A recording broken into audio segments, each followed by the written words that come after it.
much of the party, but I kind of saw an opportunity to. That's the last time they had a leadership convention? Yeah, can you believe that?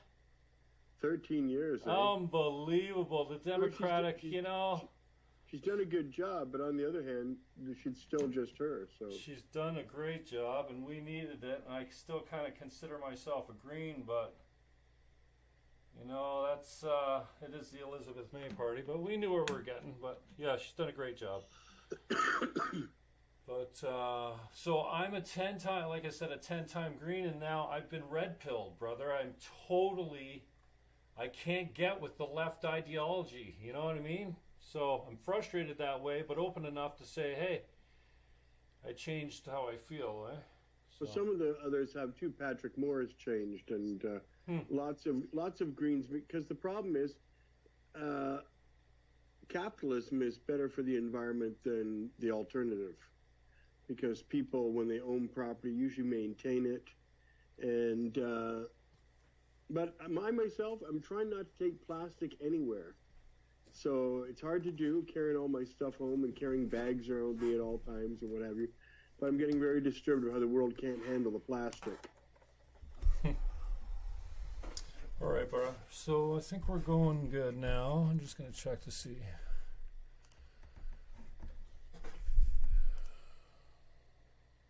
Who won tonight? The Blue Jays, if you're talking about that. Yeah. They did. They look good. Their pitching looks terrific generally. And their hitters awoke enough today. Awesome. All right, Marc Emery, I really appreciate your time, man. I've been chasing you for a long time. Bumped into your wife many years ago at a 420 rally, or not a rally, to the convention center. You were probably in jail in the States. Yeah, I probably was. That was one of the early Lyft conferences, I think. Anyway, I'm coming back to Vancouver for the 420 this year, so Jody and I will be together on stage and in the Vancouver community, and certainly at the big 420 rally, which we hope gets the same amount of people as always. So the Principate, you came by that. You really earned that title. We talked a little bit just before, briefly, when we were going on air here about Jack Harrer, some of the leaders of the movement back in the day, and you're one of those guys. I got good stories about Jack. Jack came up in 1991 to London, Ontario. Back in those days, all books and magazines about cannabis were illegal in Canada from 1987 to 1994. So I started my campaign selling in 1991, in May 1991, I had Jack come up and autograph copies of his book. And we were also hoping to get arrested at the very same time. It took us 4 years before we did get arrested, but we struck down that part of the law in July 1994, but it took 7 years. So there's 7 years in Canada where you won't find High Times magazine around. And the 1985 print run of Grow Your Own Stone was seized by the RCMP, the entire print run, and burned.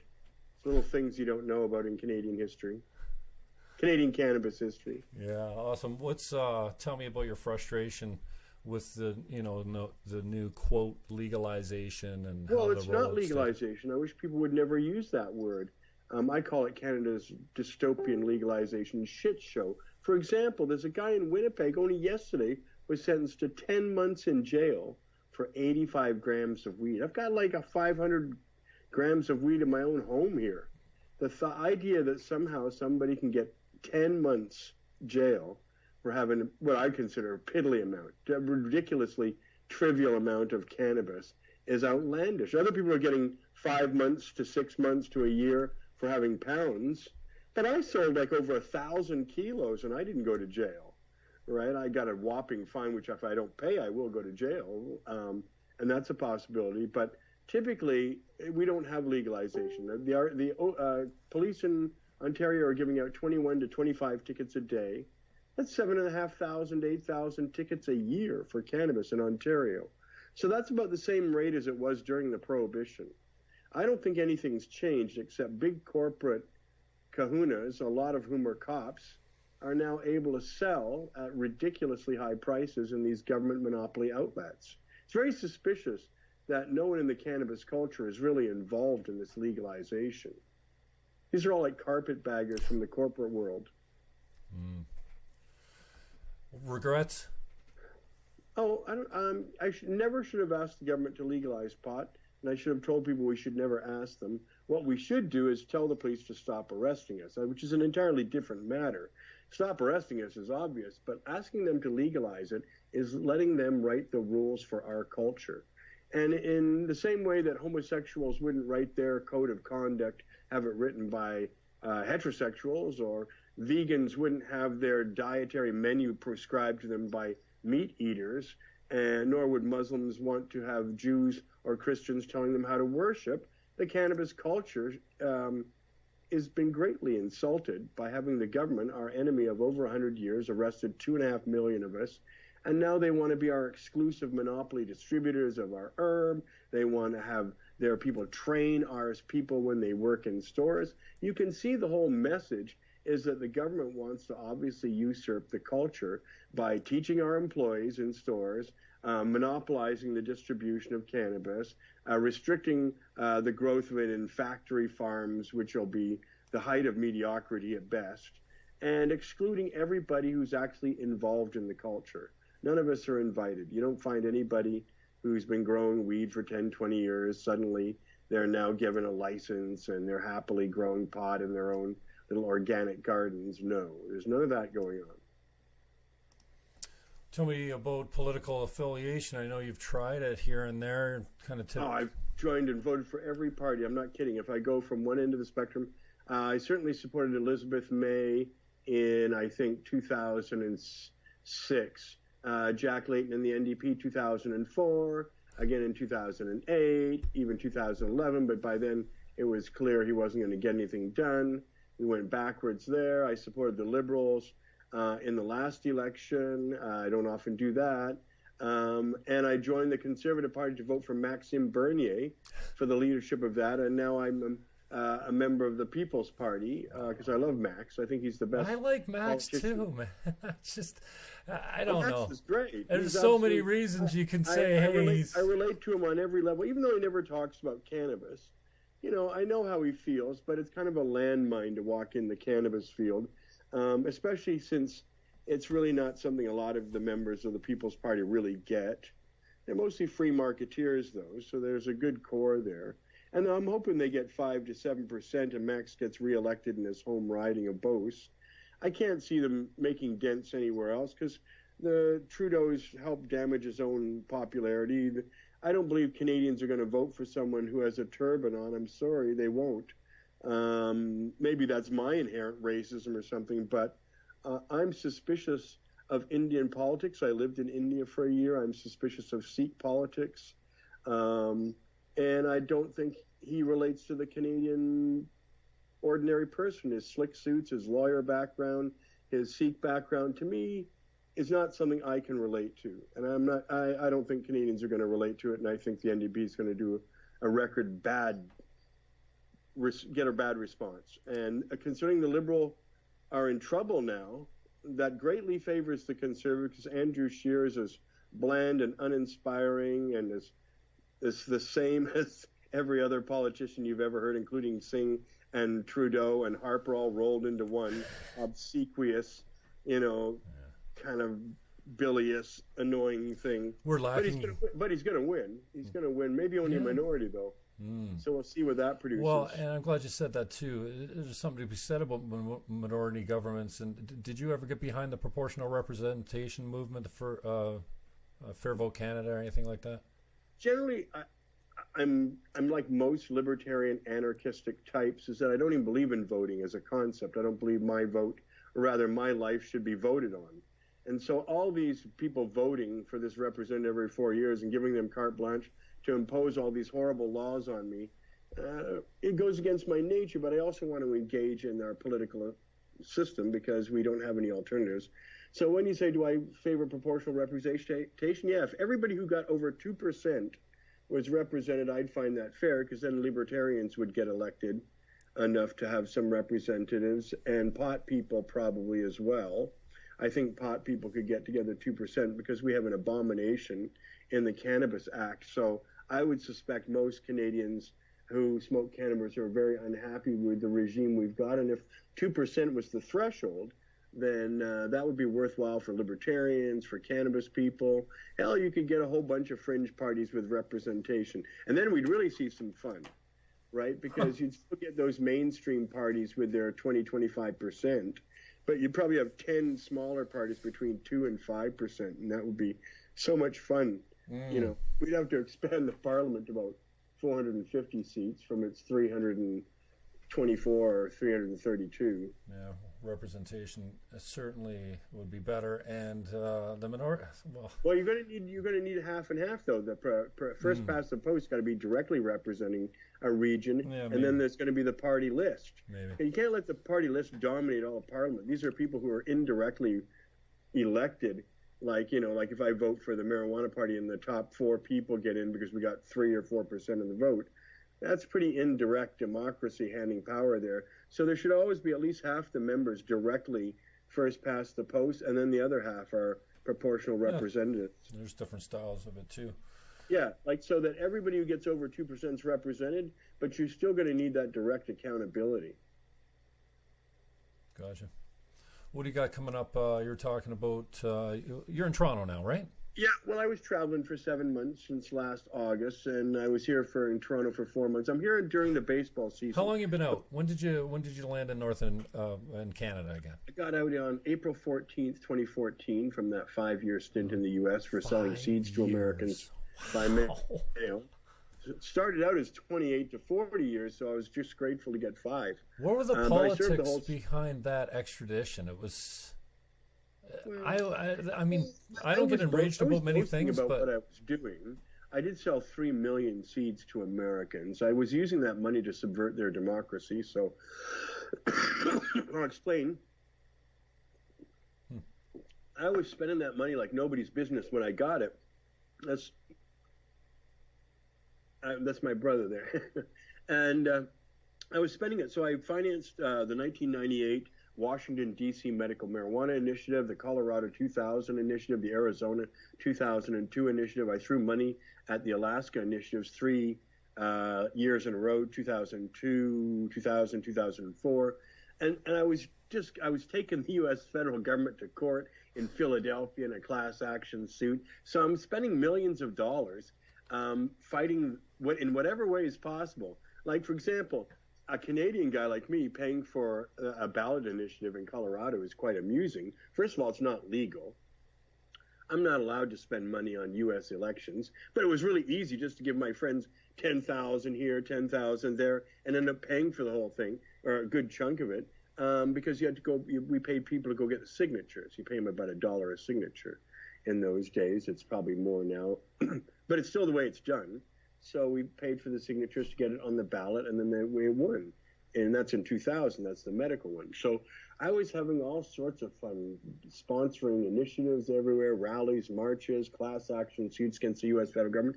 And I would boast about it as a way of getting people to buy my seeds. I would say, see, when you send me money for these seeds, not only do you get great seeds, but I'm going to fuck shit up in the United States with your money. And so it worked great. I gave over $5 million from 1995 to 2005. And so the DEA was watching this, and so I was giving them a lot of incentive to come after me. But how much money they spent, and 32 different U.S. Canadian organizations were involved, including Homeland Security, DEA, FBI, Internal Revenue Service, the U.S. Postal Service. It just goes on and on. It's staggering how many people were involved, and prosecutors. They bought seeds from me, for example, in every one of the United States. They ordered by mail. And when DEA makes a buy, they're not small buys, they're big buys. When the agent Menendez, came and bought them from me in person, he bought like $3,000 at a time, which is a big sale. And that guarantees that you're not going to get cold feet once they start dangling this huge amount of money. Because I was used to big purchasers, right? They were still like nice to get, $3,000. I didn't see many people come up with $3,000.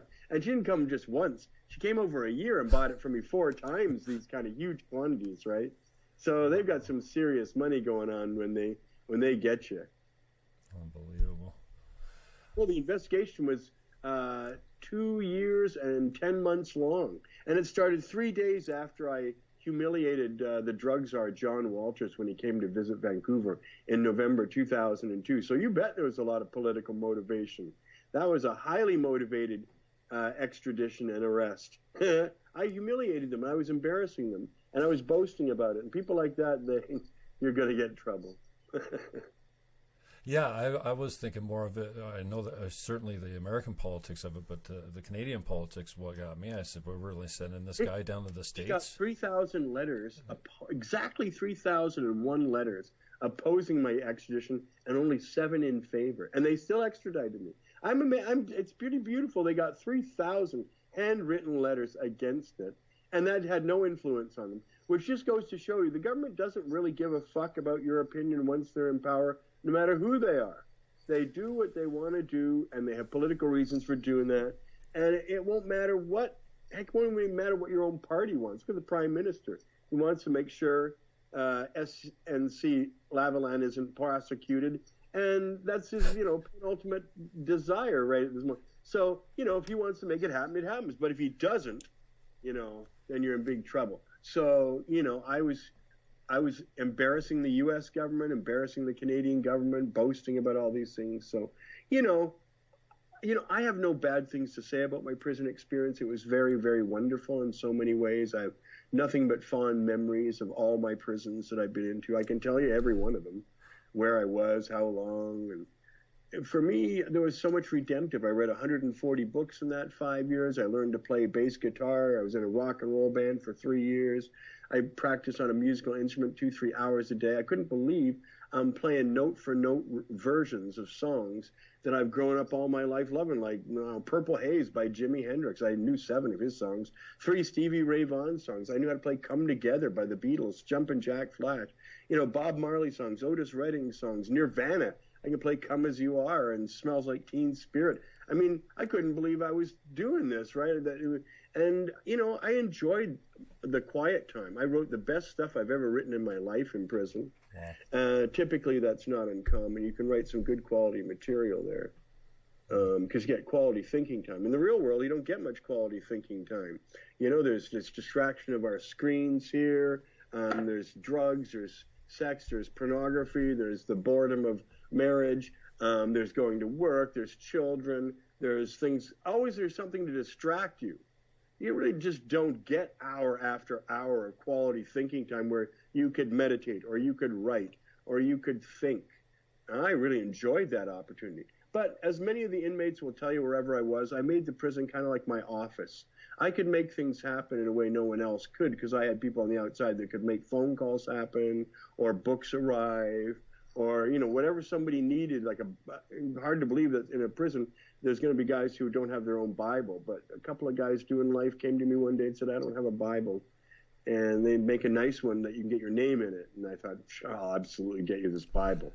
And actually, I probably got several Bibles, actually, for people. There's some better than normal Bibles out there. Insofar as, if you're going to be a lifer. 1 out of every 8 guys I was with, there would typically be about 150 to 160 guys in my unit, and at least 25 to 30 are doing life without parole. So I'd try never to say no to those guys if they needed a favor, because I couldn't imagine life without parole. Wow. And Bibles being hard to get in prison doesn't seem like think of anything else that'd be encouraging that, but well, the religious people all get together. Like the Muslims are all together, the Christians. There's various kinds of Christians. Your religious people are going to be there, but that doesn't mean anybody's paying for your own, personal Bible or like that. You can get a cheap one because in prison books are abused, right? But there are some nice Bibles out there, so I would get those for occasion. I got a good story though about guys with getting life without parole. Okay, it's almost all black guys, and it's almost all for crack cocaine. You'd be surprised. No, maybe you wouldn't be, but you'd be surprised how many guys were doing life for relatively small amounts of drugs. And for that matter, in 5 years, I never met what you'd call a kingpin. If there was one, he would have been introduced to me. But I never met any kingpins. I always met just the low-level drug mules, and they end up getting, life without parole. There's this one guy, Nate Carter. And at first he really annoyed me when I got to prison because he had a loud, scratchy voice, and he was very animated during any American football game and any American basketball game. He was a big fan of LeBron James, and prison's usually divided between LeBron haters and LeBron fans. and they love going at it with each other, razzing each other. And they razz each other fairly loud, and because blacks constitute a clear majority in any prison, you're not going to argue with them. And anyway, at first I'm thinking, that guy is really loud. And then my cellmate said, yeah, but he's a really good guy, actually, when you get to know him. And besides, he's doing life without parole. So are you going to go tell him? And that's when I learned you don't ever tell people who are doing life without parole to shut up or be quiet or anything, because they could go crazy and they have nothing to lose. As it turns out, most of them are incredibly civil guys, considering from my perspective, they have nothing to lose. Anyway, over the years that goes by, and one day I used to get all the legal news, because I used to be the jailhouse lawyer in a lot of places. And I got a note from someone who said, Mark, the Attorney General of the United States, Eric Holder, is going to kick guys out, is what he says, who are doing long, non-violent terms over 20 years, who have served over 10 years. So one day I say to Nate, hey, the Attorney General's got something new. Nate, how long have you been here? He says, 18 years. I said, what's your sentence is life without parole, right? He says, yeah. I said, well, listen, do you have any violence in your past at all? And he goes, no, nothing. So I said, well, Nate, you should fill this forms out and send them in. He says, no, I do it every year. Nothing ever happens. I'm not doing it. I said, you really should do it, Nate, because this is meant for you. I'm sure before, yes, with Clinton and Bush, it was useless, but Obama might really be serious. Anyway, weeks go by. I badger him every day. And then finally one day he says, okay, if you help me, I'll do it. But he says, but I've done it before, and nothing's going to happen.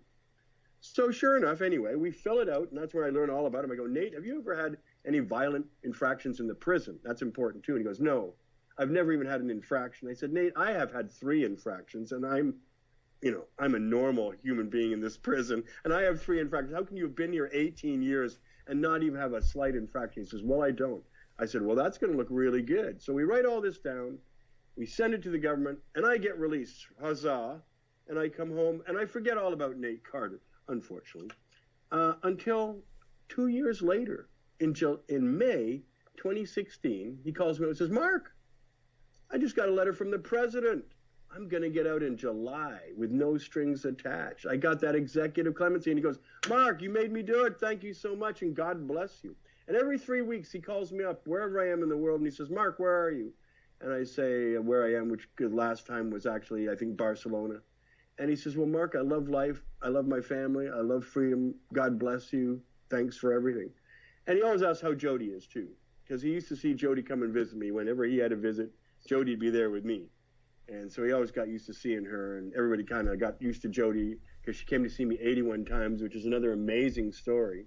Because 81 visits to me, 14 hours it took her to go from Vancouver to either Georgia, southeast Georgia, like as far away as you, or Mississippi, 14 hours to get there, and another 14 hours on the Monday to go back. So she visited me 81 times. That's 162 days in travel, 5.5 months of her life, and 162 days sitting beside me for 5 hours a day. And that's 5.5 hours or 5.5 months of her life there too. So 11 months of her whole life was either traveling to see me or sitting beside me during that 5 years. So I'm really lucky about that. Anyway, Nate always calls me up every 3 weeks.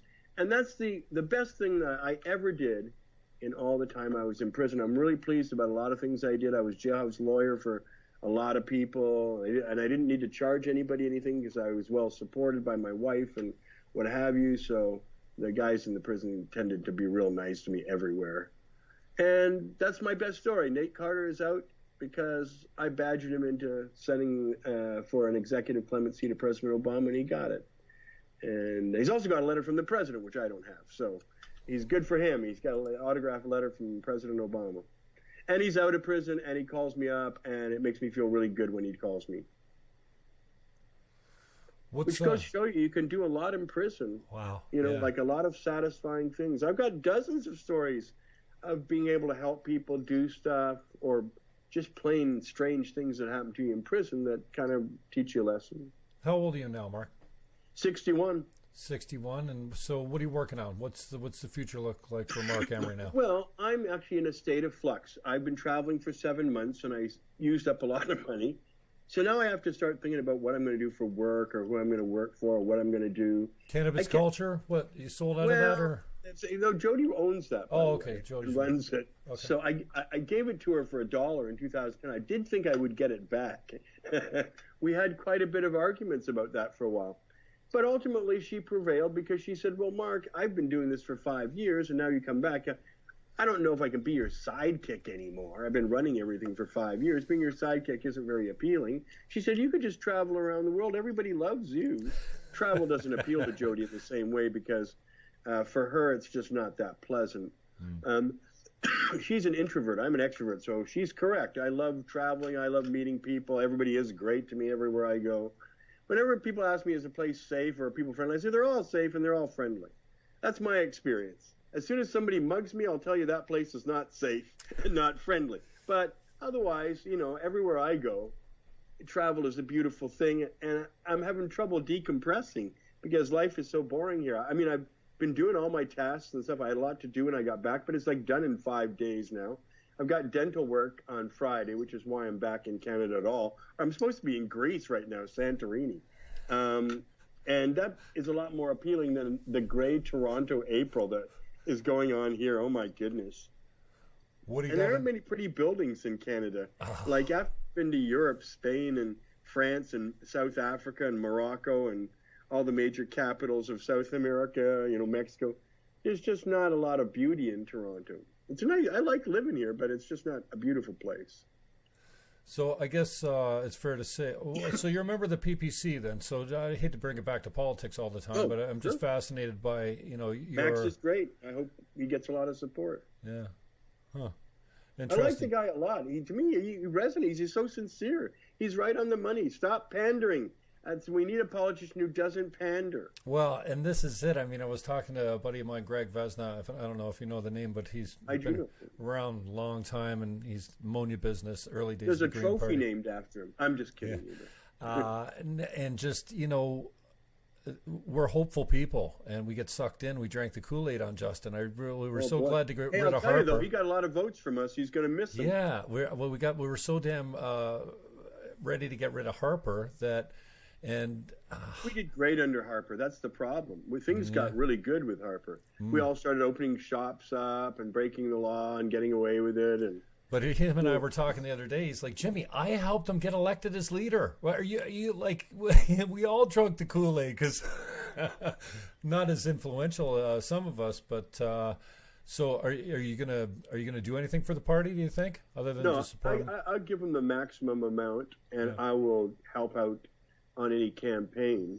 But he probably doesn't need a guy as controversial and notorious as I am. I don't think Max is afraid of controversy at all. That's what I like about him. He just says it, and there's a lot that needs to be said right now. Sorry to cut you off, Mark. You don't want candidates who necessarily distract from the leader's message. See, Max's message is really good. So high-profile candidates are desirable, yes, if they let people focus on the message. And to some degree, now here's the thing I like, though. In the riding of Burnaby South, where the by-election was held, right, the People's Party candidate did like 11% and only did like 3 to 4% in the other ridings, the other 3 ridings in the by-election, right? So they did really great in Burnaby. But during that campaign, the Conservative guy said, Marc Emery's endorsing Maxime Bernier, the Prince of Pot, wants to legalize pot, and he thinks Max is great. And quoted me and put this all around town on these posters, and and then the People's Party candidate got all indignant about it and raised a fuss. But the fact is, she did 3 times better than any other riding. So I'm going to take a little bit of credit for that. There you go. And that some of my people saw that and said, "Well, Mark likes Maxime Bernier. I got to get out and vote for him." How does Marc Emery get away these days with the political correctness culture?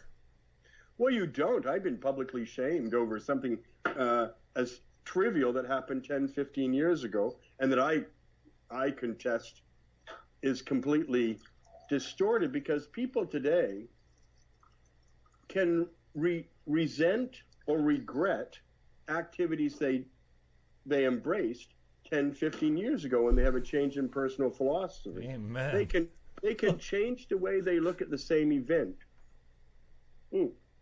I'll give you an extreme example. That can happen on a daily basis, I get what you're saying. I went to an orgy once in November 2000, and I took some women with me. If you ask those women today what they think about going to that orgy, their response is going to be different than what they thought at the time, right? My response might even be different, right? Because we look at things differently over time. And other people discover Christ, they discover religion. When women have babies, they get very conservative, right? So whereas there were wild, hard-living, fast-living times before a baby, once the baby's born, they go through a kind of a conservative transformation. Protection. This is why everything the changes. You need to protect the baby. Is the highly sought-after electorate ideal, because these are typically conservative people who have children who show up to vote because they have a vested interest. So all these things, and then we have the identity politics that's practiced today on the campuses and coming from our academia. And everybody in this kind of post-Marxist world is looked at as either someone with power or someone who doesn't have power, someone who oppresses or someone who is oppressed. In other words, every relationship breaks down into male-female, black-white, rich-poor, working-class, white, and there's no end to that kind of division. And so as long as you think like that, that's a doomed philosophy. I just like to think that everybody overall in Canada gets a fair shake at what we have to offer as a nation and as a culture.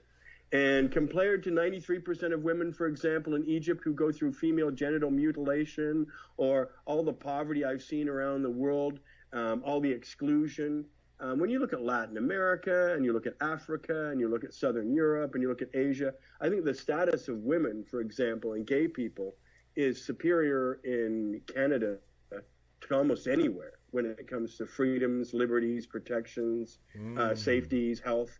All those outcomes are much more favorable here than anywhere else in the world.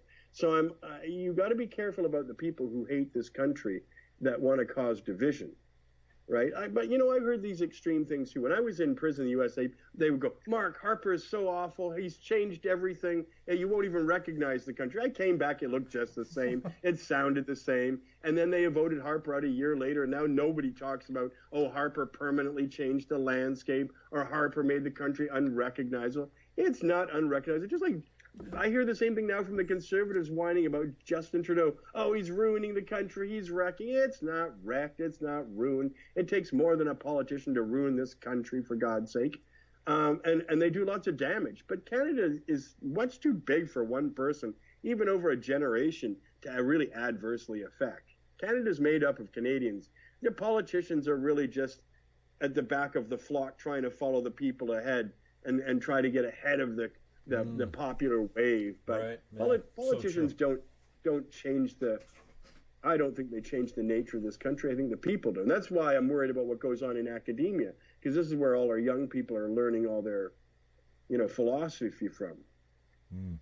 And when you said a mouthful there, and just before we went live, I was kind of venting my frustration of the political shift that I've had. I mean, I've run in 10. Well, you turned right wing like so many people, appalled with the left. Well, I am very concerned with my freedom of speech and yours, and everyone else, and every idiot, you're free to say anything as long as it doesn't trigger any one of 100 different intersectional groups who are easily offended, and your microaggressions are making life unsafe for them. In fact, your words are violence if you listen to them. And preach, Marc Emery, preach, man. Here's the thing, though. That's why freedom of speech really is in danger, and why young people embrace socialism and don't really care much about freedom of speech. It's funny too. I was thinking what a marvel technology is, what it can do for us. I'll give you the great thing about it. This device here, I pay $10.77 every month, and I have access to 76 million recorded songs. In fact, the entire pantheon of recorded music is available for $10.99 every month. When I was a kid, for $10, you got 10 songs on vinyl that would deteriorate over time, and that $10 was worth like $100 today, right? So my one record purchase would probably buy the equivalent of 1 year of Google Play, and it's $76 million. Now, here's what I want to know. Anybody that has access to every song ever recorded for $10 a month has no right to complain about shit. Nothing. You spoiled and grateful child. You should be kissing an image of Steve Jobs every Marc day. Emery, and sing with Sergey Brin. For Prime Minister, man. Every song, this is so true, man. As often as you like for $10 a month. This is becoming the narrative, I think, of Ben Shapiro. You're going to complain about living in the best time that we've ever been in. Hey, there's no one starving in North America. Well, very few people are starving in North America, and the poor have iPhones. So, yeah, and you're complaining about gender pronouns? I got a toothache in Paris that within 48 hours became a rampant infection, which 85 years ago would have killed me because we didn't invent antibiotics and it didn't become commonly until 1945. So little gratitude. So I'm thinking, gee, I would have had to have my whole mouth operated on. I might have died. I would have lost a lot of my face because I had an infection I can't do anything about. But instead, it cost me like $10 in antibiotics. And now I'm cured, getting dental surgery later on this week. That'll cost me. But the point is that we live in an age of miracles. Ages of miracles. Can you imagine when I was born, we didn't even have socialized medicine, if you think that's a good thing. And so healthcare has gotten so much better for people. They have so many more options. You can read about everything now. You can find out about your own health choices better than you ever could before. You have access to herbs and pills and whatever kind of doctor you want, right? If you're thinking, if you're sentient, if you're embracing this world, there's unbelievable treasures every day, everywhere. So the idea, too, that we need to find hate, we need to find division, we need to encourage comparatives. Whenever you compare yourself with someone else, you're going to lose because half the world is better off and half the world is not better off than you are. And half the world is probably more talented than you are and half the world isn't. And there's a whole bunch of advantages. We all have advantages and disadvantages when we compare, which is why it's fruitless to do so. We should all be grateful we're alive, and whatever we've got, we're lucky to have. And let's hope for the best in staying healthy and living a long, prosperous life. That should be about it. I consider you a forward thinker. I hope you're not flattered too much by that. But and just talking, it might not be true either. And just a couple things you said there, as far as sometimes, well, a lot of the times. Simple things like penicillin or insulin come from the radical extremes, right? And we look at these people like they're actually witchcraft, practicing.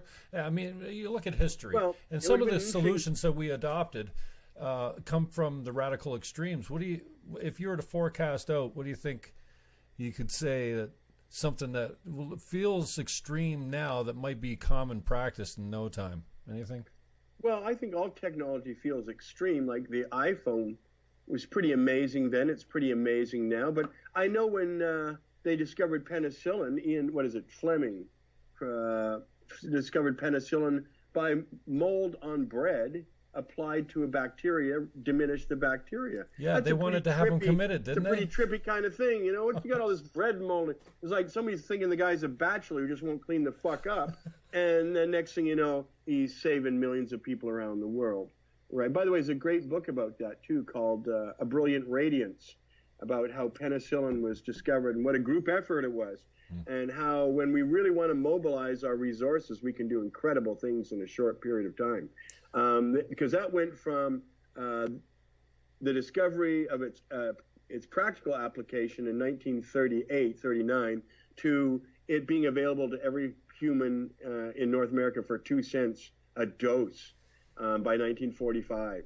So we went from you were going to die if you got a lot of these infections in 1939 to you're going to live for sure. That's incredible stuff that we have put behind us. It bothers me when I see people don't like vaccinations. I mean, I wish I had a chickenpox vaccination when I was a kid. It wasn't around then. So I'm not at any risk of getting shingles. It would be nice if I were vaccinated for that. In my day, of course, they made us all get it together. So I got measles, German measles, red measles, chickenpox, mumps, you name it. I've had all of those things, right? And generally that was good because I don't know anybody who had complications when I was a kid from any of that stuff. But it's possible, I suppose. And everybody being vaccinated would probably have been preferred. I got certainly the polio vaccine and diphtheria and tuberculosis and, I haven't had any of those diseases in my life, so that obviously all worked out. Awesome. Well, I appreciate your time, Mark. What else you got coming up we can look forward to? Well, I'll be in Vancouver for 420, the 25th anniversary. See me there. And at the head of the parade at the Global Marijuana March in San Jose, Costa Rica. At the first Cultivators Cup on the weekend of May 23, 24 in Ocho Rios. And then I'm here writing my book. I've got to start work on that on June 3rd. And then I start traveling again in November. And in the meantime, I hope to see a lot of Blue Jay games while I'm here. That's my agenda. Sounds like a good one, brother. Well, the election's in this time too, right? So for the next 5-6 months, we've got a national election. Naturally, I'm going to get people to try and support Max. But, you know, it's tough because they're going to want to either get rid of Trudeau or keep Trudeau. So that means either voting Liberal or voting for someone who can beat the Liberal. And it's always hard to get people when they're starting out to get that wave going. Yeah, and, you know, I've been talking about Vez. He actually sat here. I did an interview with him the other day. And he, if you can believe this, he's suggesting voting strategically. Anyone but Liberal. Well, you know what? Greg Vez said right there. In your own riding. In your own riding. It doesn't work on any other level because you only get one vote. Mm-hmm. So what does that mean practically, voting strategy? It means voting for the person who you think is most likely to beat the guy you don't like. Okay, well, your guy you don't like may not be the same as, you know, like, you got to decide, okay, who is it you don't like? What if you already have an NDP member? Are you going to vote NDP because that's keeping the Trudeau Liberals at bay, or you're denying your vote to them, or are you going to vote for the Conservatives? And determining who has the upper hand at any given point. Remember, Trudeau was in third up till a week before the election that made him prime minister, and then he soared ahead of the NDP, right? So people decided that they wanted to take a chance on him. And we don't have Mulcair. If Mulcair were still the leader of the NDP, he'd probably be forming the next government, but he isn't. Weak leadership all the way around in politics. Well, Singh has gotten to the point where his audience is national and larger than Brampton. In Brampton, you can get elected as a member of parliament. You can even get elected as the NDP leader in Burnaby South. But you can't, you're not going to influence this country, I think, if you're a Sikh wearing a turban, coming from a distinctly Sikh background. I don't think Canadians are going to see the universality of that. I don't think they're going to say that as Canadianness. And I'm not suggesting that's a white thing. I mean, we have French Canadians, we have women, we have Native legislators, we have Chinese, we have Hindu, we have people from all the areas in Canada, but as a leader of a socialist party. And that's what concerns me more than anything. But and I say the same thing about Bernier. You know, it's hard to take a guy serious with that damn French accent. I'm sorry. See, I think, and I mean, people are going to call you racist or say it's got nothing to do with politics or whatever. I know you've heard it all before. I get it too, especially when you go against the grain. I like his accent.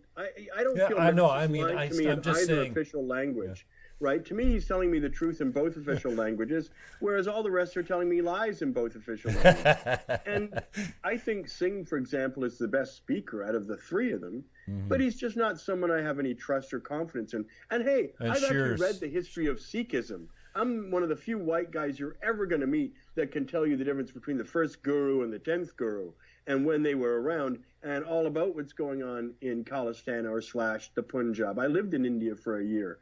Some of my favorite writers in India typically are Sikhs because they write in English a lot and they're awesome. But it doesn't mean I really have lost any sense that everybody I know who's Sikh or Indian, East Indian, who's been elected in Canada has had to use dicey, dodgy methods of getting those nominations. Heck, I've seen dead people resurrected for, the Ujjal Dosanjh premiership in 2001, where the Sikh community mobilized various writings. I mean, people bring their politics with them from their country of origin, and so you should be very wary of any Asian political machine, right? Let alone of any ideological left-wing, right-wing political machines, this sort of thing. So I wouldn't vote for Andrew Scheer because he's not principled. I can't vote for Trudeau because he gave us the Cannabis Act. and I can't vote for the NDP because they support all this identity politics and, irrational economic proposals and plans. I would say my support would be, Elizabeth May on one hand, because she's trustworthy and sincere, and I don't think she's trying to lie to me, even if I think she's wrong on some issues. Mm-hmm. And Maxime Bernier, who I do agree with everything, and I think his English is very charming, actually. I think he's a decent gentleman, and it comes off just like the guy I love the most in my whole lifetime, Ron Paul, the U.S. representative, was the greatest of all statesmen in the Congress, a fabulous person, a mentor to me, and someone I love. I think Max has a lot of Ron Paul in him, so I'm excited to and hope that Max can keep his seat and build that party. Well, integrity's lacking everywhere, and when you see it in politics, it's almost like you're surprised people by don't it. value it, though. Like, people talk like they value it, but they don't really value it, or they'd all be on Max's side, because Max reeks integrity. But the problem with integrity is you're going to end up saying things that offend people who want you to pander to them. It could be a dairy monopoly. It could be, an ethnic group. It could be young people. It could be old people. It could be veterans. It's hard not to pander to people when given the opportunity if you're a politician, because you want people to like you. And it's not your money. It's someone else's money. So fuck it. Go crazy with buying people off and pandering to them. Max shows a lot of nerve by saying, I'm not going to do any of that. We're going to watch him to make sure he doesn't do any of that. Yeah, he's not afraid to take a chance. I had him for about 40 minutes there a couple of weeks ago. Max is not taking a chance. It's what Max believes. He's just not going to change who he is. Well, I mean, politically. He's got this far by being Max. He's going to keep Fair enough. being. Yeah. And leaving the question open to his candidates on abortion, I think it's interesting, especially when the next thing out of his mouth is, and if you elect a PPC member, don't be surprised if a private member's bill comes before. We got to stop those. The problem is abortion laws can never be enforced because you're always going to either arrest the doctor. So if abortion is murder, that means as the boyfriend, if I suggest you should have an abortion, I'm counseling to murder. Your doctor is counseling you to murder. Your family is counseling you to murder. It's just ridiculous to start talking about abortion being equivalent to murder because that means everybody who had any say in the decision is going to be up. It's just nutty. We shouldn't be telling people what to do with doctors or drugs they take or abortions they get. And I get it, when I was 17, my girlfriend had an abortion at 5 months. And it was possibly the most traumatic thing I've ever been through myself. And sometimes, I wonder, about that. But at the same time, I don't want people telling me what's going on. You don't know my life. Stay well away from those kind of decisions. And if mistakes are made, mistakes are made. People got to accept their decisions. But I don't trust other people telling me about things like that. And I was only 17, She was only 17. My doctor wanted us to have children. That's somewhat of a fascinating story, but that's for another time. That's for the next show. Yeah, brother. I appreciate that. Just before I who are you trusting to give you news these days?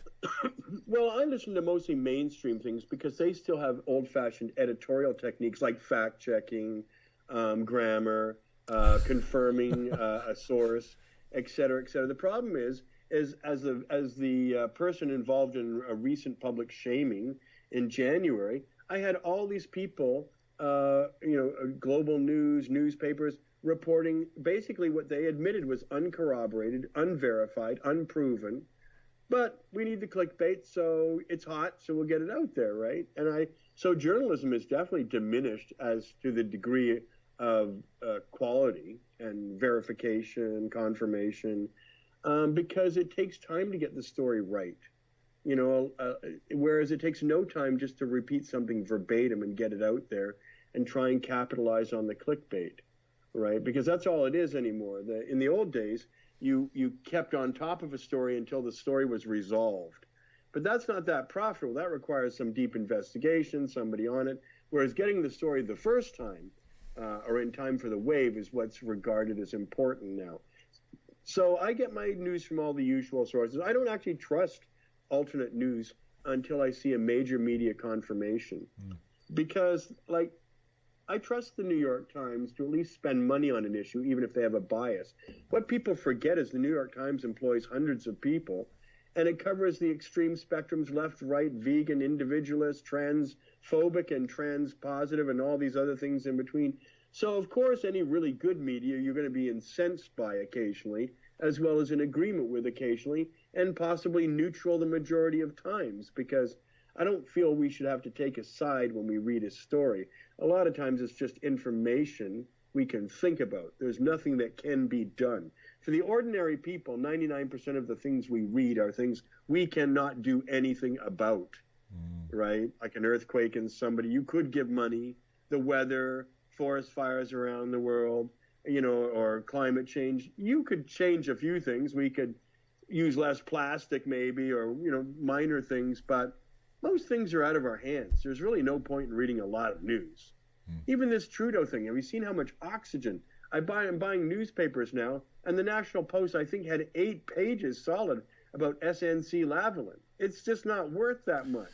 And Stop it. I hear you. It's just the usual business of Parliament, and that's usually fairly corrupt. But true enough. I appreciate your comments about the clickbait. The other day, somebody was testifying, and I had Fox on one, Fox in the States on one channel, CNN on the other channel, and I couldn't even, I don't watch either one of them, but I just wanted to see what they look like side by side. And then the next day, we had the Canadian version of it. So CTV and CBC, you can't even believe the difference between the headlines and the graphics they're putting up too. And I'm thinking, hey, these are kind of, you're talking about the left wing in our institutions, in our learning institutions, universities. It's certainly inherent in our media as well. We don't really have a conservative slanted news outlet that says, hey, yeah, we're conservative and we're going to present conservative news. These guys are presenting themselves as unbiased, and my feeling is that they're not. And I'm surprised that. And I get your verification. $500 million from the federal government every year in a subsidy now. It's going to make a lot of people very reluctant to criticize the federal government when they're doling out these massive amounts of cash, which are going to probably keep a lot of old businesses propped up that probably should be moving on. But at the same time, CBC should compete on the same playing field as all the rest. Right? The idea of subsidizing CBC is probably increasingly unpopular with young people, because I'm sure only mostly older people are listening to CBC, right? I don't think that's a bastion of young people getting their cultural, stimulation from. I don't see that at all. Anyway, listen, I'm going to run out of power. It's been fun. Okay, brother. I appreciate your time. Thank you very much. Anytime. All right. All right. Soon. Over and out. Thanks, Mark.